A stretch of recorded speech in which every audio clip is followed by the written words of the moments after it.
This is Bangladesh. It's probably not a country you've heard a whole lot about. Maybe that's because it's kind of hard to see on a map. Geographically speaking, Bangladesh is a small place, about as big as the state of Illinois. But when it comes to population, Bangladesh is the 8th largest country in the world, with 170 million people. That's 25 million more people than all of Russia. Bangladesh's capital, Dhaka, is the 9th largest city on Earth, more populated than New York. But a few decades ago, Bangladesh wasn't officially called Bangladesh. It was actually a wing of another country, Pakistan, and it was called East Pakistan. And there's a really terrible story about how it got there.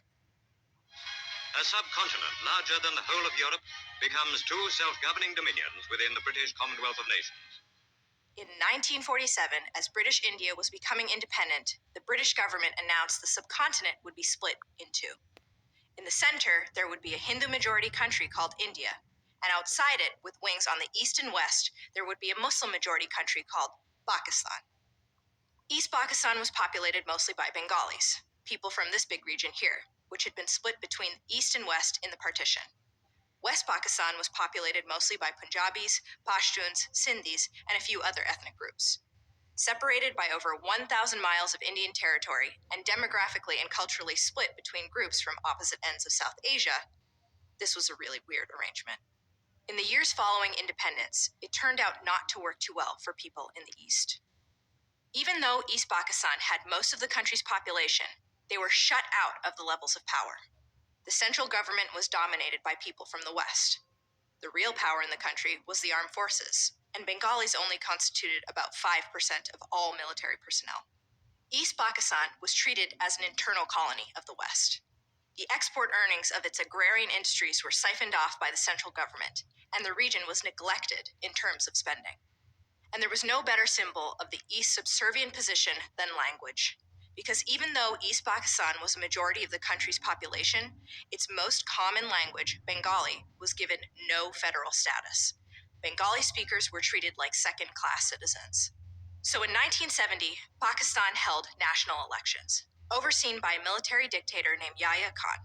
And it was on the basis of this inequality between East and West that a Bengali nationalist party called the Awami League swept the election. Led by a charismatic guy named Sheikh Mujibur Rahman, the Awami League won an outright majority, not just in East Pakistan, but in all of Pakistan. Rahman was set to become prime minister of the entire country. But to the Pakistani government, that wasn't acceptable. Yahya Khan thought that a Bengali party couldn't be allowed to form a government, so he refused to accept the results. Of course, this did not go over well in East Pakistan.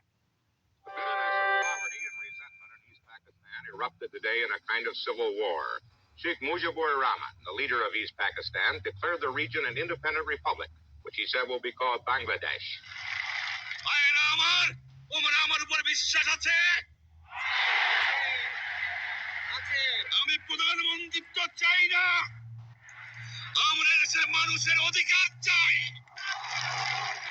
The Pakistani government was furious.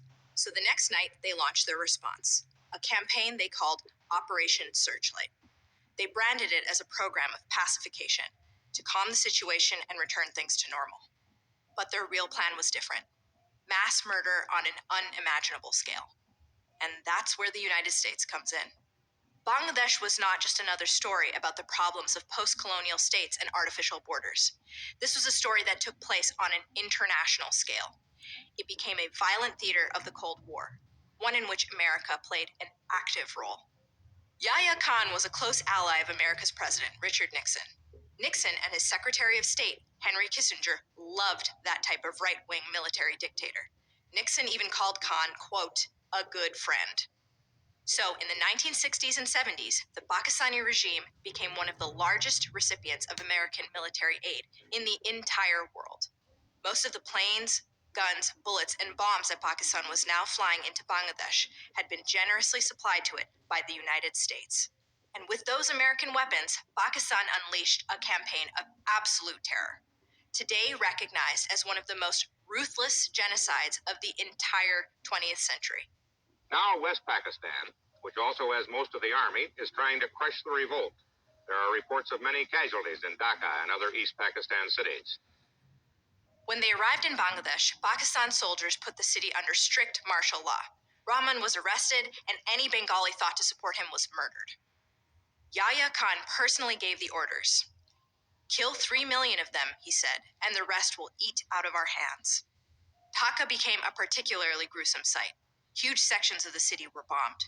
Pakistani soldiers set older parts of the city on fire with flamethrowers or bulldozed entire blocks flat. At the university, soldiers massacred students and teachers. Within a few weeks, about 75% of the population of Dhaka had fled. But the Pakistani military didn't just stop there. The Pakistani army and its collaborators went into the villages. People say the soldiers went wild, that they chose people at random, women, men, babies, shot and ran them through with bayonets. All the women, the people say, were raped before they were killed, and their husbands and children were made to watch their mother's degradation. The numbers are staggering. At least 300,000 Bangladeshis were murdered, and perhaps as many as 1 or 2 million. Between 200,000 and 400,000 Bangladeshi women and girls were raped. About 10 million people fled into India in just a few weeks, one of the largest and most sudden movements of refugees in human history. A World Bank mission found that in every district, there were villages which have simply ceased to exist. One American official called it the most incredible, calculated thing since the days of the Nazis in Poland. A senior American diplomat named Archer Blood wrote message after message to the White House and the State Department, alerting them to the genocide and asking them to stop protecting the Pakistanis. "Our government," he wrote, "has evidenced what many will consider moral bankruptcy." But Nixon and Kissinger didn't care. "That consul in Dhaka," Kissinger said, "doesn't have the strongest nerves." Archer Blood's telegram got thrown in the trash. So as Pakistan was destroying Bangladesh with American weapons, Nixon and Kissinger knew exactly what was going on. And they weren't angry. If anything, they were impressed. The use of power against seeming odds, Kissinger says, pays off. That was partly because of Cold War power politics. After all, Pakistan was an anti-communist partner and Pakistan's neighboring rival, India, seen as a Soviet ally. So Pakistan was an essential outpost for U.S. interests, and its actions couldn't be opposed. And Nixon and Kissinger also held really racist views that led them to ignore the killings. What Nixon had to say about Indians in one White House conversation. "Undoubtedly, the most unattractive women in the world are the Indians. Most sexless, nuts people. I mean, people say, what about the black actors? But God, those Indians, apathetic. When one American diplomat suggested cutting off aid to Pakistan to stop the genocide, Nixon put it bluntly, "I wouldn't do that to help the Indians. The Indians are no goddamn good." "What Indians really need," Nixon said, "is a mass famine." Kissinger agreed. He added, "They are a scavenging people." So Nixon and Kissinger stepped up aid to Pakistan. They illegally transferred more American weapons into the hands of Pakistan through American allies like Jordan, Iran, and Turkey. The United States even made an implicit threat toward India not to intervene by moving a nuclear aircraft carrier into the Bay of Bengal on the coast of Bangladesh. And as America assisted the genocide, the situation escalated.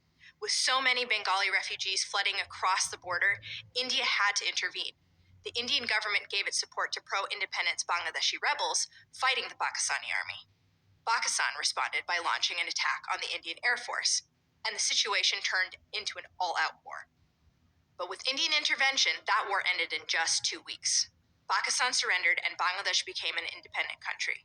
Yahya Khan resigned in disgrace. Rahman was freed and became the first president of the independent nation of Bangladesh. The memory of what happened there may already be growing dim in many of us, but what did happen there will never be forgotten by the people of Bangladesh, especially the women. But in Pakistan, there was never any trial of the war criminals. People who had carried out the genocide got away with it.